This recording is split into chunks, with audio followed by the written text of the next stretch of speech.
Praise lord. దేవుని నామానికి మహిమ కలుగును గాక. చక్కటి అవకాశాన్ని దయచేసిన దేవాది దేవుడికి ప్రత్యేకమైనటువంటి వందనాలు తెలియజేస్తూ ఉంటున్నాను.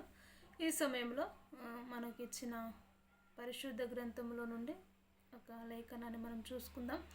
యాకోబు పత్రిక 5వ అధ్యాయము 19వ వచనాన్ని మనం చూసినట్లయితే, నా సహోదరులారా, మీలో ఎవడైనను సత్యము నుండి తొలగిపోయినప్పుడు మరి ఒకడు అతనిని సత్యమునకు మళ్లించిన ఎడల, పాపిని వాని తప్పు మార్గముల నుండి మళ్లించువాడు మరణం నుండి యొక్క ఆత్మను రక్షించి అనేక పాపములను కప్పివేయునని తాను తెలుసుకొనిన వలెను.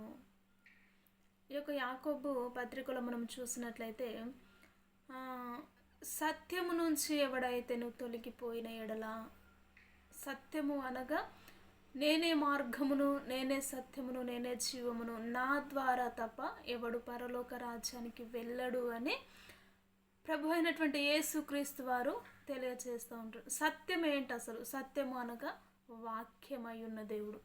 ఆ వాక్యం నుండి ఎవరైతే తొలగిపోతారో వారిని మరలా సర్వసత్యములోకి నడిపించడానికి, ఆ తొలగిపోయిన వ్యక్తిని మరలా నువ్వు మళ్లించడానికి, ఒకవేళ మళ్లించినట్లయితే నీవు ఇదిగో వారిని ఆ పాపపు స్థితి నుంచి, ఆ పాపపు బంధకాల నుంచి, ఆ పాపపు జీవితము నుంచి నువ్వు మళ్లించినట్లుగా, లేక ఒక ఆత్మను నువ్వు రక్షించినట్టుగా అని దేవుని వాక్యము తెలియజేస్తూ ఉంటుంది కదా.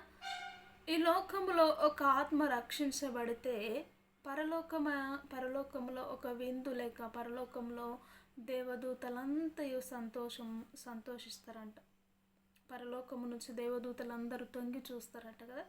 అయితే మనము ఈ విషయము గమనించినట్లయితే, పాపము లేక సత్యము నుంచి ఎవడైతే తొలగించబడతాడో, వాక్యము నుంచి, దేవుని నుంచి ఎవడైతే తొలగించబడతాడో వారిని మరల నువ్వు ఆ యొక్క వాక్యము ద్వారా వారిని పురికొలిపి, ఆ యొక్క పడిపోయిన స్థితిలో నుంచి వానిని ఎప్పుడైతే నువ్వు లేవనెత్తుతావో, ఆ లేవనెత్తినప్పుడు ఇదిగో మరల నువ్వు ఒక ఆత్మను రక్షించినట్టు, ఒక ఆత్మను నువ్వు పురికొలిపినట్టు, వానిని నరకములో పడవలసిన వానిని నువ్వు పరలోక రాజ్యానికి చేర్చడానికి నువ్వు పురికొలిపిన వ్యక్తివి అని గమనించుకోవాలి.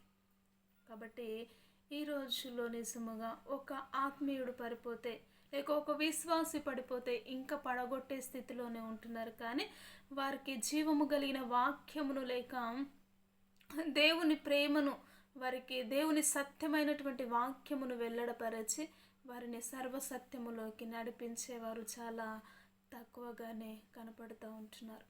కాబట్టి దేవుని కొరకు సత్యమును గ్రహించిన నీవు, సత్యము కొరకు తెలుసుకున్న నీవు సర్వసత్యములోకి అనేకులను నడిపించడానికి, పాపపు స్థితిలో ఉన్న వారిని పరిశుద్ధులుగా మార్చడానికి, పాపపు సంఖ్యల చేత, బంధకముల చేత బంధించబడిన వారిని నువ్వు లేపడానికి, ఇదిగో దేవుని వాక్యమును చెప్పి వారిని నువ్వు మరలా దేవుని యొద్దకు తీసుకొచ్చే విధముగా నీ జీవితము ఉండాలి. అటు జీవిత విధానమును నిజముగా నేటి దినము వరకు నువ్వు గ్రహించలేవేమో, గమనించలేకుండా ఉన్నావేమో.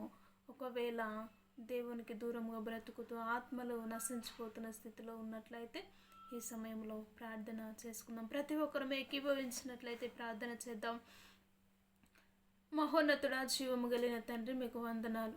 నిజముగా ప్రభువా, నీ కృప ద్వారానే మీరు మాతో మీరు మాట్లాడుతూ వచ్చినారు.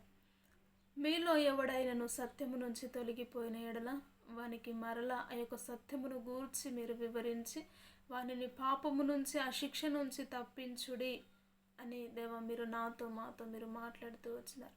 నిజముగా అట్టి మార్గములో మేము నడవడానికి నీ కృపను, కనికరమును మీరు చూపించి నీ నామానికి మహిమ తెచ్చుకోమంటూ యేసుక్రీస్తు ఉన్నతమైనటువంటి నామములో ప్రార్థించి అడిగి వేడుకుంటున్నాము తండ్రి.